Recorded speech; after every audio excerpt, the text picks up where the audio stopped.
¿Y saben qué los vamos a aprovechar? A ver. Con mi amigo, mi compañero el doctor Jorge Croce. Pero en 6 minutos tiene que hablar. ¿Usted cree que Jorge Croce, un historiador con un verbo tan prolífico, podrá hacer su columna en 6 minutos, 5 minutos? Obvio. Bueno, ¿O no, Croce? ¿Cómo le va? ¿Qué tal, Agustín? ¿Qué tal, Donato? ¿Cómo les va? Bien, muy bien. Acá lo desafiamos... 5 minutos, 4 minutos, 3 minutos... 6, 7, 8 minutos. Un relato precoz, ¿quieren un relato precoz? Un relato precoz estaría muy bien. Exactamente. Un relato interruptus. Exactamente. Rápidamente. Lincoln, ¿no, doctor? ¿5 tenemos? No, Lincoln, digo. Lincoln, exactamente. Abraham Lincoln, un personajete de moda en estos días. Sí, que fue ganador y todo, mire. Exactamente, por eso. Bueno, sabemos que Abraham Lincoln fue el 16º presidente de los Estados Unidos, el primer presidente del Partido Republicano, en estos días muy de moda por la película de Steven Spielberg, candidata al Oscar. Lo que no sabemos, y lo que Spielberg generalmente comenta en modo tangencial para el gran público, es el tema de la enfermedad mental de Abraham Lincoln, de aquellos años, de una enfermedad que en el siglo XIX se trataba como una especie de trastorno melancólico y que hoy en día, con los avances medicinales y psicológicos del tema, se podría caracterizar como una severa depresión. Claro. Abraham Lincoln empezó a tener ese tipo de trastornos desde muy chico. A los 9 años pierde a un hermano y a la madre a los 9 años. Posteriormente, y según la historia oficial de los biógrafos oficiales de su vida, tiene un episodio muy triste, que es la pérdida de una pretendiente, de una novia de nombre Anne Ludwig, en 1835 en Illinois, donde una epidemia de fiebre tifoidea se la lleva, a raíz del cual él empieza a tener pensamientos lúgubres acerca de la vida, ideas suicidas, se internaba en los bosques de Illinois con armas tratando de suicidarse, y que a partir de ese momento y con sus propias recaídas de esta enfermedad, Lincoln forjaba una personalidad del tipo melancólica y triste.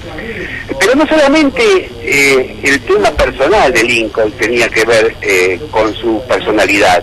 También hay un tema médico. Lincoln tenía una enfermedad que posteriormente se conoció como enfermedad de Marfan, que es una enfermedad del tejido conjuntivo que provocaba una especie de gigantismo en los miembros superiores e inferiores, una quijada prominente. A los médicos y estudiantes de medicina argentinos es el síndrome de Marfan.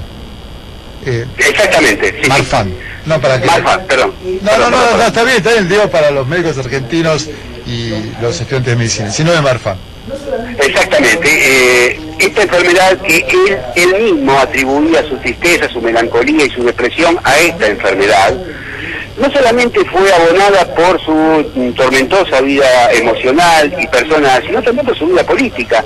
En las 2 décadas que van entre 1840 y 1860, Lincoln políticamente era un perdedor, era un integrante, un militante del partido Whig norteamericano, un partido liberal, a la usanza norteamericana obviamente, que se disuelve en la década de 1840, es un cofundador luego del Partido Republicano, una parte de este tema, el Partido Republicano del siglo XIX, hasta entrado los primeros años del siglo XX, es la ideología del Partido Republicano de aquel momento es inversamente proporcional a la que hoy existe, era el partido, digamos, también entre comillas, de izquierda norteamericano.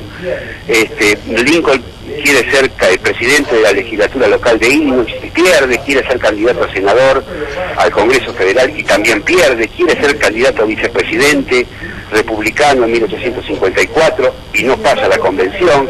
Esto lo va llevando a un estado muy depresivo, muy triste en su vida, muy melancólico, que sin embargo trata de revertirlo en 1859 cuando sí consigue la candidatura al Partido Republicano y se convierte en el primer presidente. El primer presidente republicano, bien digo, en el peor momento de la historia de los Estados Unidos.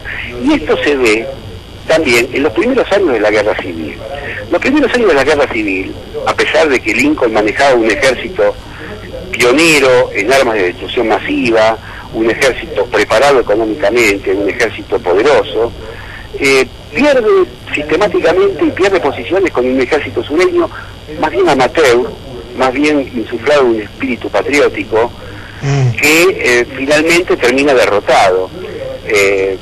Pero ¿cuándo ocurre este clic en la historia de Lincoln? Este clic en la historia de Lincoln ocurre luego de la batalla de Gettysburg, en abril de 1863, una batalla legendaria, la batalla más grande librada en el suelo americano, con infinidad de muertos, donde él pronuncia un discurso días después de una batalla que duró 3 días, que es algo así como el preámbulo de la Constitución Argentina. Vieron que en el primario todos los alumnos estudian de memoria el preámbulo. Bueno, en Estados Unidos, durante muchos años, se estudió de memoria un discurso célebre que dio Lincoln en Gettysburg 3 días después de la batalla, que no consta más de 10 o 15 líneas, donde planta la idea de lo que hoy en día es Estados Unidos. Básicamente, a lo que voy, es lo siguiente: en la debilidad que tenía Lincoln en su carácter, en su enfermedad mental, en su melancolía, en su depresión, consiguió, a través del tiempo y a través de ciertas conductas extrañas, lástima que no está más el doctor Zapetti, porque hay serios indicios de una bisexualidad también del presidente Lincoln, y él lo podría explicar mejor, consiguió, a través de sus debilidades, sus fortalezas.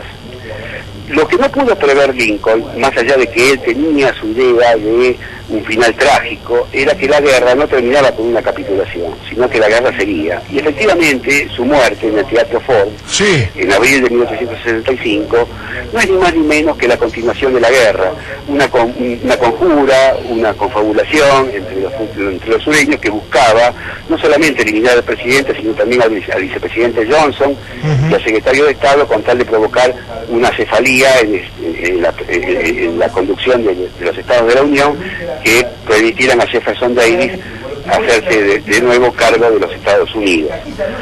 Un datito más que involucra a la Argentina. Perfecto. El estribo, lo que involucra a la Argentina con Lincoln.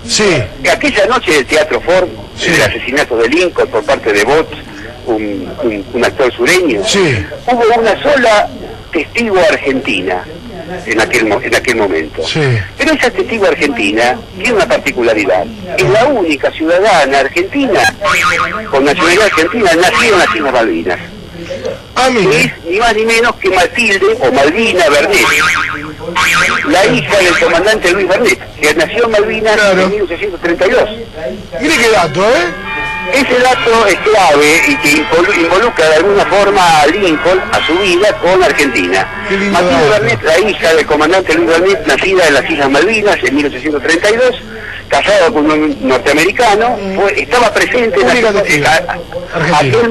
la única argentina, nacida en las Islas Malvinas con nacionalidad argentina, la única testigo visual del asesinato de Abraham Lincoln en el Teatro Ford en abril de 1865. Jorge, se nos fue. Dale. Muy dato y gracias por... Creo que cumplimos. Sí, clarísimo, Jorge, muchas gracias. Un abrazo, Jorge. Chao, Donato, Agustín, abrazo. Chau. Ahí está, nos fuimos, un minuto... ¿Qué le ponía la campana? ¿Qué le ponía? Yo no ponía nada. No discuto, son dos chicos, la verdad que son dos chicos. Me parece que hay